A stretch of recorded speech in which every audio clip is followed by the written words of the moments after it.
您好，观众朋友，这里是由上海博物馆和新晚报联合主办的上博讲坛第3季，我是来自长三角之声的主持人江冉。今天我们在现场呢，给大家请到了2位嘉宾，我们先来认识一下他们。坐在我身边的这位是上海博物馆陶瓷部研究馆员陆明华陆先生，欢迎您。主持人好，各位观众大家好。这一位呢，也是来自上海博物馆陶瓷部副主任、副研究馆员陈杰老师，欢迎陈老师。主持人好，各位观众好。我们今天这个话题呢，书接第1期啊，因为第1期我们和陈克伦先生聊到了宋代瓷器，当时他跟我们说，宋代有5大名窑，汝官歌钧定，那么同时还有很多的民窑窑口，当时是一个百花齐放的格局哈。可是我们说到了南宋末年的时候，蒙古兵打了下来，中国呢也是陷入了战乱，我就特别好奇，到这个年代的时候，这个百花齐放的瓷器生产格局是不是会发生一些演变的？陆先生，在宋代，甚至于说可以说是在宋金时代啊，那么这2个时代呢，中国的瓷器烧造呢，确实是一个百花齐放的一个繁荣的一个时代。那么首先就是特别是那些汝窑、官窑、哥窑、定窑啊，像这种很有名的宫廷使用的瓷器烧造。另外呢，还有龙泉窑、耀州窑、磁州窑等等，这个烧造的窑口很多。那么到了元代呢，很多窑口呢，它逐渐的改变了，甚至于走向没落或者是停烧。那么时代变了呢，这个窑业的发展也发生了很大的变化。那么在宋代烧造同样是一个比较有名的一个景德镇呢，它是烧造一种主要是烧青白瓷。那么青白瓷呢，在宋代呢，它就是一个地方性的一个品种，但是呢，它到了元代以后呢，它出现了新的品种，所以呢，慢慢的出现了一个新的格局。元代一开始烧造是青白瓷、软白釉瓷，到以后呢，慢慢的出现了青花瓷器。那么青花瓷器的出现呢，改变了一个很大的格局，甚至于改变中国制造瓷器的这么一个格局。那么那些原先很兴盛的窑业，他们停烧和减烧或者是转产啊，出现了不同的情况。那么景德镇呢，它出现了一个新的气象。那么青花瓷器出现，还出现了釉里红瓷器，还有其他一些品种。那么这些瓷器的出现呢，把景德镇呢一下子呢推上了一个新的这个一个特别的一个位置。那么特别是元青花的出现和广泛的烧造，使得呢景德镇呢成为一个在这个时代呢开始成为一个大家注目的一个地方。就咱能不能这么理解，就是以前在宋代、金代的时候，这个5大名窑还有那些窑口是百花齐放，但是到了宋末元初的时候，景德镇这个时候就是一枝独秀了。可以这么说，这个呢是从认识上来说，一开始是大家是不是这么认为的？因为以前我们根本就不知道有元青花，认识元青花实际上是20世纪的事情，在以前根本大家就不知道，历史上，文献史料中间都没有记载的，大家只知道明朝有青花，永乐、宣德、成化，不知道有元青花。那么后来呢，才认识了这个元青花呢，大家才感觉到这个评价那个时代，就是元青花是一个非常重要的一个工艺品种。那么景德镇呢，凭借这样的一个大的工艺品种呢，它的名声呢就越来越大。我听您刚才说这意思，就好像这个青花瓷是景德镇先发明的专利一样。但是我印象当中，前2年我们上海博物馆在举办黑石号沉船的出水文物大展的时候，大家还有没有印象？就里面有2件瓷器，其实上面你看也雕了，也有这个青花的花纹，但是它是唐代的，所以两位专家，这个唐代的青花瓷和元代的青花瓷，它从传承上来讲有这种关系吗？唐代的青花瓷器呢，是在1970年代中期，在扬州发现的，扬州的唐城遗址里边发现了标本，慢慢的呢就认为这就是唐青花，学界呢得到了广泛的认同。那么这种瓷器呢，是不是跟元青花有必然的关系呢？目前呢，这个还是值得深入的探讨。那么在1998年，在印度尼西亚，爪哇岛发现了黑石号沉船以后呢，里边发现了3件元青花，唐青花。那么这3件唐青花呢，就是上次，我们这个展览中间呢，保利风物展览中间是来到上海的，就是其中有2件，在镜头上看到的这2幅图片，这个图片。那么这个呢，这个瓷器呢，比较多的专家学者呢认为是青花，当然还有的是认为可能这个在色彩方面，这个青花的右上还是右下这个问题呢还有点争议。那么这个直接同元青花说是一脉相承，那个呢也不能这么说，因为这个确实是在工艺上还有一些区别。但是呢，它有一个特点就是骨料是完全一样的。都是用氧化镉来画彩的，发色也是差不多的，呈蓝色的，所以呢，它可能会存在某些联系，但是并不直接，因为中间还有一个宋代，时间相隔比较远，宋代的情况呢还不是很清楚。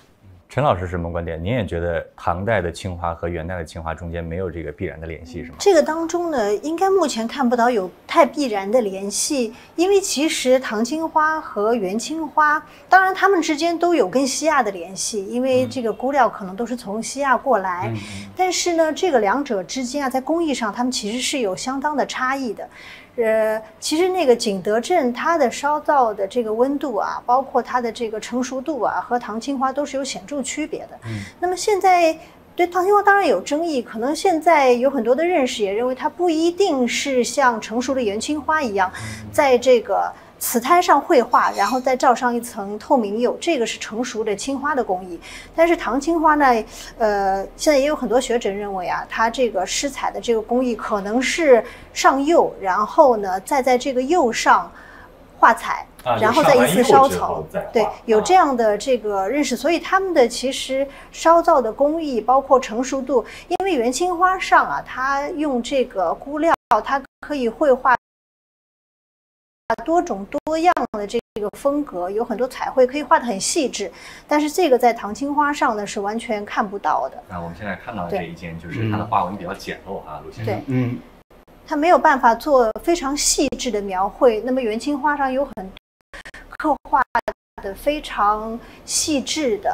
然后这个那些纹样呢，在这个唐代的工艺下，它是没有办法实现的。所以说，成熟的青花，那它还是诞生在元代。那陆先生，我们现在目前发现的元代青花瓷啊，景德镇生产具有标志性事件的，或者是一个器物，是哪一件？那就是至正11年的那一件。这个好像是在英国收藏，英国大卫的基金会这个收藏了一堆有2件带有文字的瓶子。那么这2件，这个是上面的，应该是名牌，对吧？这2件器物呢，这个过去也是大家也不知道的，大概是在20年代以后啊，慢慢的在有人在了解了。那么这个上面，因为它的文字写明了是元代，是至正11年，它有至正11年的这个年款在，所以呢，就了解这是元朝烧造的。在过去呢，这种元青花瓷器大家是不认识的。这个很多元青花瓷器啊，虽然东西存在，但是呢，好多都把它当成是明朝永乐、宣德，有的呢甚至把它当成更晚的明代的这个瓷器，因为它没有铭文，没有铭文，没有款字，那么青花呢，它的画材的方法呢，跟明代的永乐宣德呢还是相似的，而且呢，发色烧造的烧成的效果也是相似的，所以放在明代这个年代的。那么有了这一对瓶子呢，才了解到这个元青花原来在元朝就有了。虽然至正11年是元末了，但是呢，毕竟这个时代已经可以肯定这些瓷器是那个年代烧造的，所以呢，大家才了解了这种瓷器呢。后来把很多这样风格相同的瓷器呢，称为叫至正型，因为它是至正11年有一个标准，有2个标准器在啊。所以呢，这个元青花呢，就是十分明确的。那么由此呢，就带出一大批风格相同的器物，大家认为呢，这是很多差不多是同一个年代烧造的，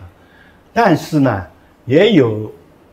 不同的看法啊，还是有不同的看法。有关青花的出现的这个年代，出现在元代什么时候？是早期、中期、晚期，还是什么时候？这个目前还是有争议的，那么元青花的这个典型器呢，我们上博就有2件，我们这2件青花瓷器呢，是可以说是发色都非常好，都是非常完美的2件作品。这2件瓷器也可以代表了元青花当时的一种典型风格。一件叫做青花缠枝牡丹纹冠，一个是青花缠枝牡丹纹瓶，这个都在我们上博的展厅里边。那么这种青花呢，这个元代的青花呢，它具有一种色泽都比较鲜艳啊，发蓝啊，就是像宝石一般的蓝色。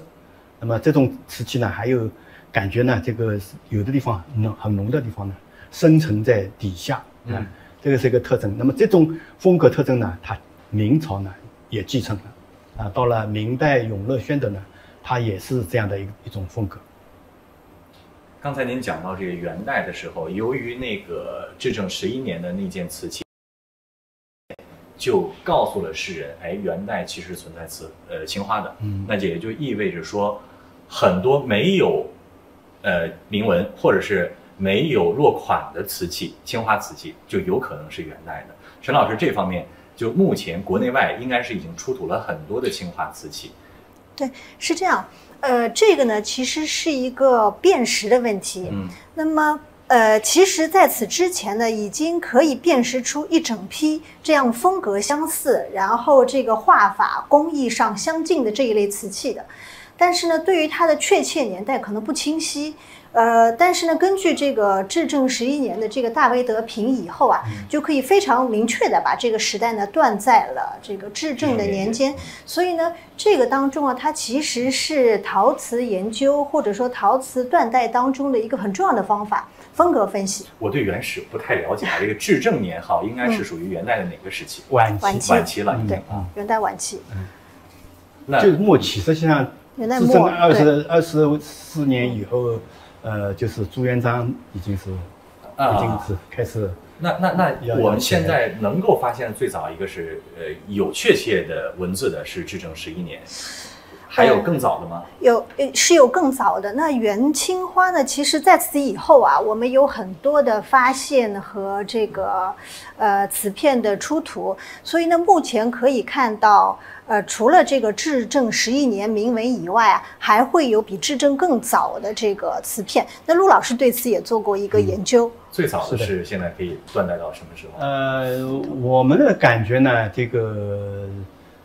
我举一个例子啊，就是在韩国新安海底沉船，这艘船上呢是1976年这个发现并打捞的，这个韩国人打捞的。那么这个船上呢。发现了一批这个墨制的铭牌，就是上面有至治3年。至治3年，那么这艘新安沉船呢，它这个是船上有很多中国的瓷器，也有很多景德镇的瓷器，都是个商船，青白是双船。那么青白瓷、软白釉瓷都有。但是唯独没有青花，没有青花。那么所以呢，这个呢，我觉得呢，这个也可能是一个，也是一个可以参考的一个地方。那么从有纪年的瓷器来看呢，目前为止呢，发现有纪年的是的这个元统3年，元统3年一个小碗上面有元统3年有青花写的。那么元统3年是晚于这个制制的，所以呢，我是觉得这个时间段呢，或许可能是一个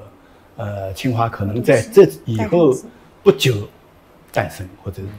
所以我是这样认识的。对，或者从考古学的意义来讲呢，就是目前发现的这个元统3年铭文的青花瓷，它应该是元青花出现的下限，至迟元统3年就肯定有元青花的存在了。那在此之前呢，可能也已经开始有，但是未必留下了铭文。但是应该讲，就是它的出现呢，应该可能晚于至3年。可能会出现在这个当中的某一个时间段，那么要有明确的证据去把它卡得很死，目前还比较困难。但是基本上呢，就是说可以说在这个区间段之内。因为刚才陈老师就提到了，说这个青花瓷在烧造的时候跟唐代是有区别的。对，就是元代的青花瓷应该就是直接在胎上把这个青字的料给上上去，先描出来图案。然后再上釉直接烧，是吧？是，所以我们可以看到这个上面可以写这么清晰的铭文，包括这个龙纹上，我可以放大一些图片，大家可以看到这个枝叶上它有很细微的刻划，那么可以做到这样，包括这个底下的这个缠枝的这个卷草纹，它都是非常细的勾线和非常细的刻画的。那么要做到这样呢，它一定是要在雪白的这个胎体上，用毛笔进行绘画，然后干了以后再上釉。只有这样呢，它才可以描绘的非常的清晰。那么所以这个工艺上它很成熟，是和之前的唐代应该是有很大区别的。明白。那么迄今为止，我们现在在国内外所发现的一些比如说青花瓷的碎片也好，或者成品也好，它们呈现出一个什么样的特征呢？国内的元青花，那么国内的元青花呢，是我们国内呢，在1950年代这个开始呢，陆陆续续的有发现。那么发现的地方呢很多这边就是北京、河北、山东有好多地区发现。那么也有很多传世的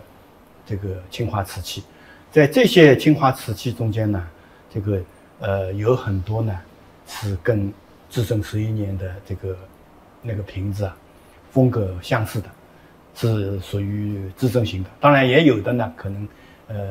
不太一样，有些呢还呈现出一种比较粗的这种状态。总而言之呢，国内发现的瓷器呢还是很多这个到目前为止呢，我们这个2012年上博这个办过一个这个幽兰神采元青花瓷器大展，在这个中间呢，我们都做了一些这样的工作，进行了一些统计下来呢，这个国内的这个出土的这个元青花的地点呢，至少有100多处。这个是最边远的地区。这个是最边远的地区，就是新疆甘肃。那么这些呢，这个可以直接跟丝绸之路联系起来。因为在这个丝绸之路沿线发现的这样的这个器物。那么当然在南方、北方都有，各个地方都有。那么元大都，实际上元大都是发现很多，但是呢，可能有些资料还没有公布，是标本也应该是不少，没有公布出来。但是元大都呢，是当时的首都，所以呢，元大都发现很多呢，很可能意味着这些瓷器不少瓷器也经过宫廷，像元大都元上都都曾经发现过，少量的器物。那么在这些出土的这个瓷器中间呢，有些是非常精美的，质量是非常的高。那么从批量上来说，从1964年，河北出土了一批啊，河北保定出土了一批，保定的焦厂里边出土了一批元青花，还有青花釉里红。这个图上，这个上面就有一件是保定焦厂。这个第2件，第2件，我们大家现在青花釉里红，画面上的左数第2件，对吧？对。然后呢，就是到1980年代，就80年呢，在江西的高安市，现在是高安市，过去是高安县，发现了这个元青花，17件是吧？对，高安焦厂。这个元青花呢，是在国内发现是最多的一次，质量也非常的高啊。这个产品呢，很丰富，除了青花还有其他的一些这个青瓷啊，其他的产品。那么这个就是图中间一件，就是高安的这个出土的一个龙纹的这个梅瓶。当然，这个在众多出土的这个青花瓷器中间呢，这个我们现在觉得质量最高的产品呢，还是南京市博物馆收藏的这一件，就是右边图最右边这一件啊，这个是萧何月下醉韩信，就是已经在瓶身上出现人物的故事了。对，就是用历史故事来描绘的。这一件呢，不仅它的题材啊是比较特别，以前这个很少看到有人物的啊。那么它用了这个汉朝的这样的一个典故，很重要的一个典故啊，把人物的描述的入木三分。那么这件瓷器呢，不仅是这样，而且它的绘画工艺，根据我们认识的景德镇的同行，这个他们的这个评价，这件是非常是顶尖的，这个就是拿到现在来，现在的工匠非常那个时候也很水平是非常的高啊，这个画瓷器能画到这份上，水平是非常的高。那比如说我们国内发现的这些瓷器当中，有多少可以去推断，或者说能够考究出来它是来自于景德镇的呢？这个元青花都是元代的青花，都是景德镇生产的，特征很明显，就一个不可能存在别的地方也生产青花吗？在元代的时候是在景德镇，对，后期会有其他地方，像漳州啊、云南啊，很多其他地方会逐渐的生产青花，但在元代的时候是在景德镇。所以景德镇它一枝独秀，就是这个一枝独秀，实际上这个就在这里。这个我还真不知道，我一直以为景德镇它可能比较牛，但是别的地方应该也有生产这个工艺，看来是被他们垄断了，在元代的时候至少。对，在元代的时候至少。那么从工艺，我插一个问题啊，就是比如说是什么样一个契机让他能够发明这种青花的煅烧的这种方法呢？不能叫煅烧，叫烧造的这种方式。因为以前都是青瓷和白瓷嘛，或者是那个开片的冰裂纹。这个呢，实际上也是比较难的。但是呢，就是我曾经有过一个推测啊，这个宋元的磁州窑，北方磁州窑，它是烧一种釉下彩白地黑花，这个就是用铁来着色的。这个是青花是用钴来着色的。它是这个磁州窑的产品。这个在类似的器物，在景德镇也有发现，甚至于在我们刚才说的新安海底沉船，发现了好多件，这样的都是有画人物的、画动物的都有啊。这个白地黑彩或者褐彩，啊，我在想会不会就是在没有画青花之前呢，景德镇就是用这种工艺来这个制作瓷器，然后呢，就是一旦你认识了钴料以后呢，就不用那种铁料，就是画出来烧成黑色的或者是褐色的，用了钴料烧出来的，它就是青花。是不是有这样的一种可能？这个是一种猜测，这个不一定正确的。但是从商业竞争角度来讲，他发现的这个对于他来讲就是很大的商业价值。对，而且呢，这个当中还有一个有意思的契机是这样，因为我们知道这个元青花上用的钴料啊，它都是进口的，是来自于西亚这一带的。而元代呢，它又是一个非常重视海外贸易的，和当时这个中东交流极其密切的这样的一个朝代，对，拓土就已经到那边了，就是一个非常密切的这样的一个时代。然后当时呢，也有很多回回商人在这个中国这里经商，那么他用的钴料是来自于西亚的，同时呢又有大量的产品外销到海外，尤其在西亚一带发现非常多。那么所以这个海外的需求呢，也是促进它发生和发展的一个很重要的契机。就至少可以说它的很极度的繁荣也是跟这个海外的交往和需求是密切相关的。所以元青花它在海外也有一个非常重要的影响。从这个钴料来看呢，元代的文献里边，实际上它有一些记录的，叫回回青，有记录的。当然，这个回回青，这个是不是能够跟景德镇烧造瓷器的这种青料是同一种产品呢？现在目前还没法确认。但是呢，至少有这样的记录啊。那么，因为明代以后的文献里边有回青、回回青这样的记载的，就是烧青花瓷器的。所以呢，这个实际上当时有一些记载，很可能跟这个有一点关联的。刚才两位老师给我科普了一下，接下来我们还是想请陈老师再继续给我们说说在海外有什么样的发现啊？还是由陆先生来介绍啊？好。元青花的这个海外影响呢非常大。刚才我讲了这个国内的这个烧造量很大。我以前是这样认识的。我觉得以前他们说这个国外影响很大，我自己没有深入研究之前呢，我是也觉得恐怕未必吧，因为在我们国内发现量很多。刚才讲过是100多处是吧？那么后来进行了研究以后呢，特别是我们上海举办了那次元青花大战以后呢，这个我的认识有点改变。这个元青花的这个海外影响是非常大。虽然我们现在找到的国外的数据啊，元青花的烧造的点呢，也是差不多也100多个点，是吧？但是呢，实际上呢，很有可能我们这个还没有认识到这个里边，这个外国人有很多外国人，甚至于他们是根本不了解元青花的，有的恐怕这个都没有公布出来，所以呢，有很多不知道的地方，不知道的点。那么在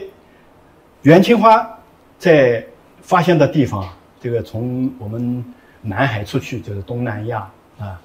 东南亚就发现了很多，然后呢就是南亚次大陆那边这个也发现了很多，再后边就是中东地区了。那么这个里边呢，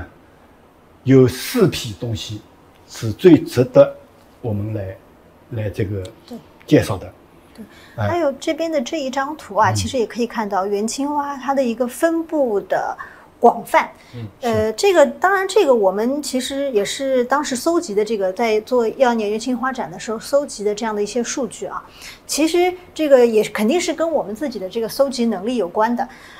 不一定是非常的齐全，但是已经可以看到日本在这个东南亚一带，然后呢一直到这个中东，包括甚至在非洲这样的一带，北非都有。基本上可以这个看到已经遍及了这个重要的这个区域，它的这个传播范围非常的广泛，而且很多地方也很密集。也就是按照陈老师讲的，因为这是来自于你们调研的样本嘛。那比如说像里边我们看到沙特阿拉伯，这是空白。但是并不但是它旁边的土耳其、伊朗、也门都有，对，所以它包围了不意味着它没有，因为有些地区它也会跟当地的考古发掘没有开展有关，也有一些呢，就是说辨识是当地的可能它出土了，但是它不一定能辨识出来，所以它发的这个资料或者报告上也不一定有包括。所以这个都是问题，但是目前仅仅是通过目前有限的这个资料整理和数据来看，它已经是呈现出一个非常令人惊诧的这个范围了，所以也可以看出当时几乎是一种世界性产品。海外发现的目前看到的这些青花瓷的样本，和刚才陆先生介绍的那些我们国内发现的青花瓷，在风格呀、审美趣味上几乎一致吗？可以看会有不同。其实是会有一些不一样的，这个陆老师这边呢，他对于这个中东地区的这个元青花特别的精彩，陆老师也有做过这个专门的研究的。那我们还是请陆先生介绍一下。这个元青花呢，这个最重要的在海外发现的呢是有这么几个地方啊，一个是现在就是土耳其的这个托普卡比宫啊，对，就是在这个图上我们可以看到伊斯坦布尔对，在土耳其伊斯坦布尔这一块这个上方，这个它的收藏啊，是主要是16、17、18世纪这个收集的，这中间呢，收藏了40件的元青花瓷器。哦，这个好漂亮，这比刚才对那几张还要漂亮。这个是目前为止收藏最精美的，这个最多也是最精美的一个收藏机构。那么这边展出的这边这个看到的是大件啊，好多也是大件。这个葫芦瓶是最高最大的啊。大家看到现在画面左侧的这个葫芦瓶，非常精美啊。这个有多高啊？您还记得吗？具体这个是，哎呦，这个是记不好了，有点忘了，7、80啊，50、60、70、80以上，非常巨大的一个体量。像这种葫芦瓶，它是用来装饰还是用来插花之类的？这种可能就是陈设瓷了。明白。这个是一共发现2件，这个那同样的这个差不多的风格的，一件是在土耳其，还有一件是在日本的一个私人美术馆里面，完全一样的风格。基本上相似的这个葫芦瓶。那么这边有一些器物呢，基本上就是跟国内还相似的，是吧？这种罐子啊，这个梅瓶啦，这个都是相似的。当然有像这个扁壶啊，这个是很特殊的，这个是在国内没有发现，都是发现在外面，东南亚或者是中东，在伊朗这个也就会发现。就刚才陆先生特别指出来，这个扁壶就是右属上排的第2件，我们会发现它的这个瓶嘴的位置、壶嘴的位置是金色的，它是什么材质？是金子吗？这个是铜的。这种在国外呢，特别现在我在中东地区啊、欧美地区啊，可以看到有中国的瓷器或者是别的国家的器物，它经常会有改装，或者是加了这个盖子啦，或者是把手啦，或者什么，它另外的营造了一种它自己需要的一种样式。这个是随便随意改变的不一定是这个呢。对，这个还有一个可能性呢是这样，就是有一些镶嵌啊，因为当时这个器物其实它很珍贵的，然后到了这个中东以后，它有一些使用以后呢，比如说有一些部位它比较容易残缺，口沿它容易磕，磕坏了以后，它会重新的用这个金属进行镶嵌做修补，这样它可以继续去使用它。就跟现在很多金镶玉一样。对，其实这样的这个例子还蛮多，甚至有这个我们看到有这个葫芦瓶啊，它有这个断了一节，就是其实这个上下它有2部分衔接而成的，然后有一个呢，我们是在这个现在应该在俄罗斯那一件，对吧？它的那个上半部分遗失了。然后下半部分它口部磨了以后啊，再进行了一个镶嵌，所以它其实应该是葫芦瓶的半截，它有对，把它变成另外一个。但其实呢，这是实现了对于残损器物的一个再利用。那么也可以看到，当时这个器物它比较珍贵，所以即使有少量的用坏，它也仍然不舍得去就是直接的去扔掉。毕竟是在当时那种交通条件下，不远万里从中国来的。重新补配以后呢，它又成为一件很珍贵的艺术品。这一件很可能它是口上出了问题。明白。坏。还有其他的地区。那么这个，刚才讲了一个